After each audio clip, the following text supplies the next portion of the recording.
The fluorescent lights of Mercy Hospital's emergency department buzzed overhead as I rushed toward room 12, responding to an urgent page.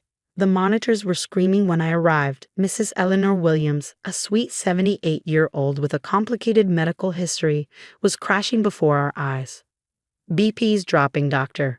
Oxygen saturation at 82% and falling, reported Nurse Garcia, her experienced hands already adjusting IV medications.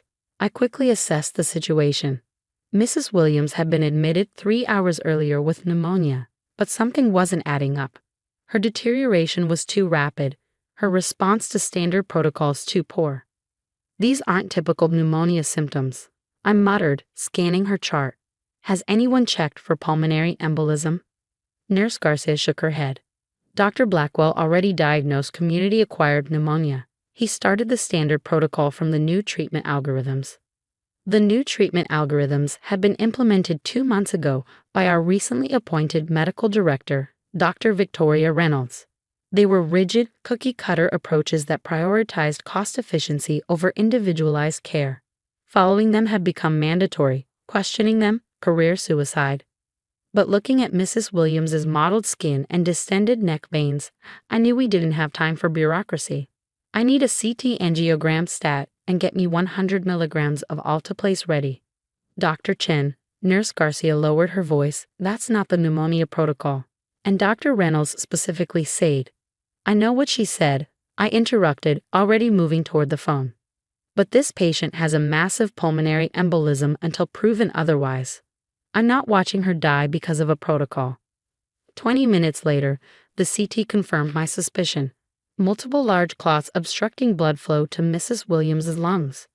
Had we continued treating her for pneumonia, she would have died within hours. After administering the appropriate medications and stabilizing Mrs. Williams, I updated her chart with detailed notes justifying my deviation from protocol. 6 years as Mercy Hospital's top emergency physician had taught me to document everything, especially when breaking rules to save lives.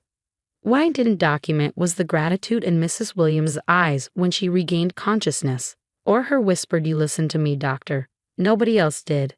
I didn't write down how she squeezed my hand or mentioned that her son would want to thank me personally. In the moment, these seemed like the ordinary sentiments of a grateful patient. I was finishing my shift when my pager beeped. Report to medical director immediately.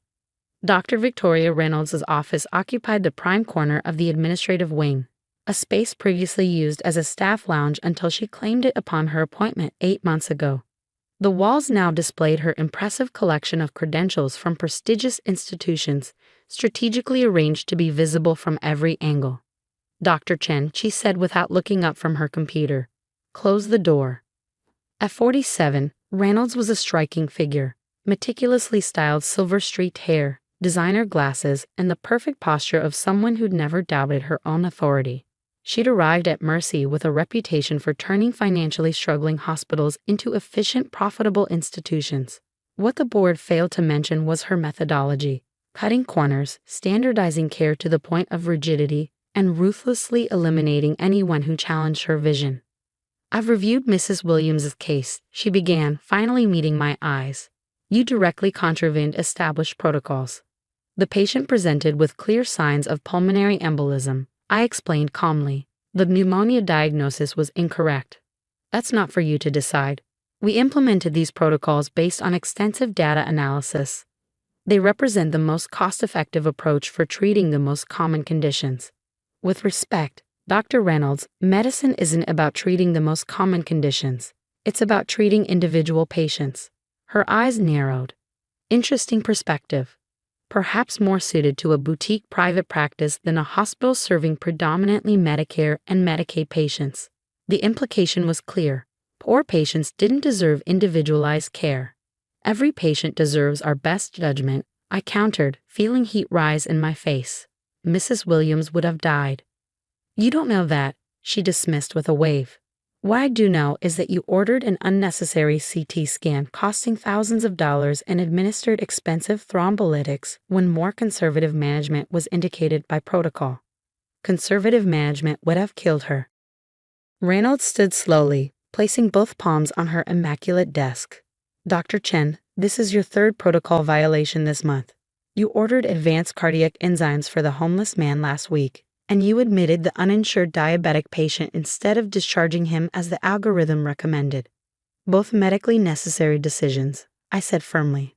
Both expensive departures from approved guidelines. She straightened a pen on her desk. Mercy Hospital cannot afford physicians who believe they know better than evidence-based protocols. Those protocols prioritize cost over care, I argued, struggling to keep my voice low. They're designed for financial outcomes, not patient outcomes. Dr. Reynolds' expression hardened. That's where you're fundamentally mistaken, Dr. Chen. Healthcare is a business. Efficient resource allocation saves more lives in the aggregate than heroic interventions for individual patients. That's not why I became a doctor. Perhaps that's the problem. She opened a folder on her desk. Your contract includes adherence to hospital protocols as a condition of employment. You've violated that condition repeatedly. My stomach tightened as I realized where this was heading. Are you seriously suggesting firing me for saving a patient's life? Dr. Reynolds slammed her fist on the desk, her carefully maintained composure finally cracking. You're fired, Dr. Chen. No one questions my protocols. Not you, not anyone. You have 30 minutes to clear out your locker. Security will escort you from the premises. The next half hour passed in a blur. Colleagues watched in shocked silence as I emptied my locker under the watchful eye of Dave, the security guard who looked more embarrassed than intimidating. A few brave nurses whispered promises to call later, while most doctors averted their eyes, afraid of being associated with the fallen. Dr. Patel, a young resident I'd mentored, risked approaching as I headed for the exit. This isn't right, he muttered. Everyone knows you're the best physician in this hospital. Make sure someone follows up on Mrs. Williams in room 12, I replied. She'll need careful monitoring for the next 48 hours. Outside, rain pounded the pavement as I stood under the ambulance bay overhang. The contents of 6 years of hospital work stuffed into a single cardboard box. My mind raced through options. I had savings, could probably find locum tenens work while searching for a permanent position. But the shock of being fired for providing good medical care still hadn't fully registered. My phone rang, displaying an unfamiliar Washington, D.C. area code. Probably a recruiter, I thought, already circling like vultures after hearing about my sudden availability. Hospital gossip traveled at light speed. Dr. Chen speaking. Doctor, this is Senator James Calloway. I almost dropped the phone. Senator Calloway was not just any senator. He chaired multiple influential committees and was a leading voice in healthcare policy reform. Yes, Senator. What can I do for you? My mother, Eleanor Williams, called me from her hospital room 30 minutes ago. She says you saved her life by ignoring hospital policy. Eleanor Williams, Mrs. Williams. The connection clicked instantly. Senator Calloway, I had no idea. My mother doesn't trade on my position, doctor. She's proudly independent. But she described what happened in detail, how you diagnosed her condition when others had missed it, and how you were willing to go against hospital protocols to provide proper treatment. I leaned against a concrete pillar, suddenly aware of how exhausted I felt. I just did what any good doctor would do. Apparently not, since she reports the initial physician simply followed a protocol without considering her specific symptoms. There was a pause. Are you aware that I'm heading the Senate Healthcare Oversight Committee that begins hearings next week? I wasn't. No. Our first investigation concerns hospitals implementing cost-cutting measures that potentially compromise patient care. Standardized protocols that override physician judgment are high on our list of concerns. Rain continued to fall as I processed his words. Senator, are you saying? I'm saying Mercy Hospital just became our primary case study. And I believe the committee would benefit greatly from your testimony regarding these protocols and your experience today. 20 minutes later, I sat in my car, still parked in the doctor's lot, making notes about everything I'd observed since Dr. Reynolds had implemented her system. The inappropriate discharges, the delayed diagnosis, the complications that resulted from cookie-cutter medicine. All the incidents I'd documented but had been too afraid to report for fear of retaliation. That fear had been justified. I'd lost my job anyway. But now I had something I hadn't had before, a platform. My phone buzzed with a text from Nurse Garcia. Dr. R is freaking out. Hospital attorney and CEO just rushed to her office. Something about a senator's mother? I smiled for the first time since being fired. Then another text arrived, this one from Dr. Patel. Board chairman just showed up. Rumor is Reynolds falsified protocol outcomes data to get her bonus. Multiple whistleblowers coming forward now that they know you're testifying to Senate committee. Underscore underscore underscore underscore underscore underscore underscore underscore underscore underscore underscore underscore underscore underscore underscore underscore. The Senate hearing room buzzed with tension 1 week later. Camera crews jostled for position as I took my seat at the witness table, adjusting the microphone nervously. Across the room, Dr. Reynolds sat with Mercy Hospital's legal team, her expression glacial. Senator Callaway gavelled the session to order. This committee is investigating potentially dangerous cost-cutting measures in American hospitals, specifically the implementation of rigid treatment protocols that override physician judgment and potentially endanger patients. He turned to me. Dr. Chen, please describe your experience at Mercy Hospital under Dr. Reynolds' administration. For the next hour, I detailed everything: the algorithms that prioritize financial metrics over individual patient needs, the penalties for physicians who deviated from protocols regardless of medical necessity, the culture of fear that prevented staff from speaking up. And you were terminated specifically for treating my mother's pulmonary embolism rather than continuing with an incorrect pneumonia protocol. Senator Callaway asked. Yes, Senator. Dr. Reynolds explicitly stated that my termination was due to protocol violations, despite the fact that following protocol would likely have resulted in your mother's death. The room erupted in murmurs.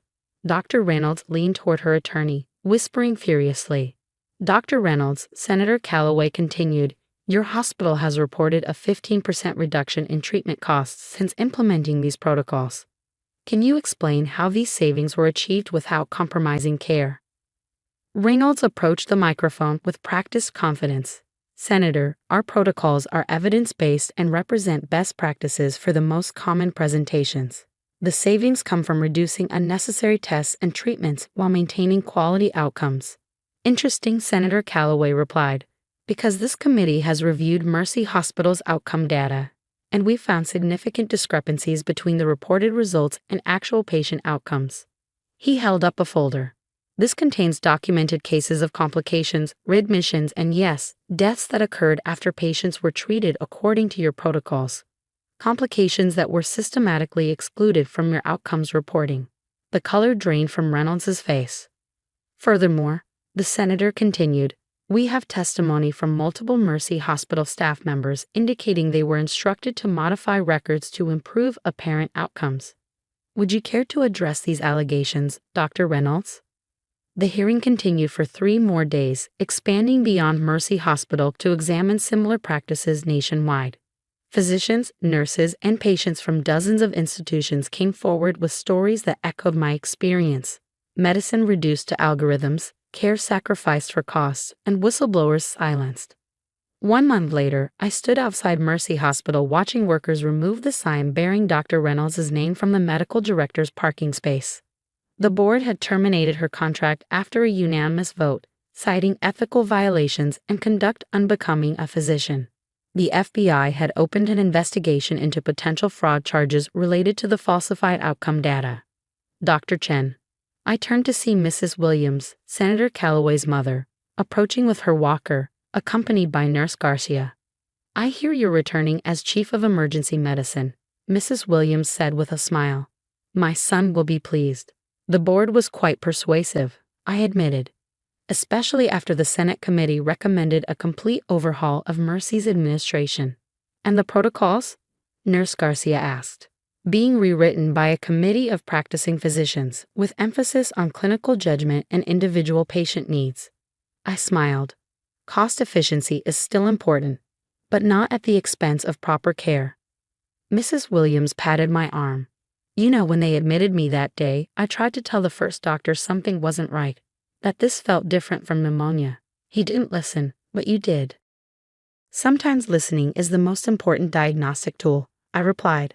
As we walked toward the hospital entrance, I noticed the administration wing undergoing renovation, the former medical director's expansive office being converted back into a staff lounge and education center.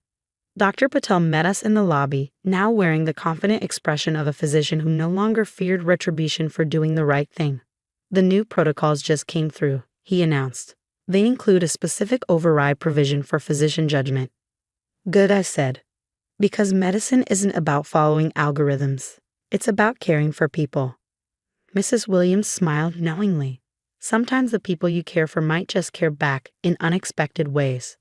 As we entered the hospital together, I reflected on the strange path that had led me from being fired in disgrace to returning as a department chief. I hadn't known Mrs. Williams was a senator's mother. I'd simply treated her as I would any patient, with attention to her specific needs, rather than a one-size-fits-all approach. In the end, that was the most powerful testimony I could have given. That good medicine means treating each patient as an individual, not a data point in an algorithm. And sometimes doing the right thing, even when it costs you everything, finds a way to make things right again.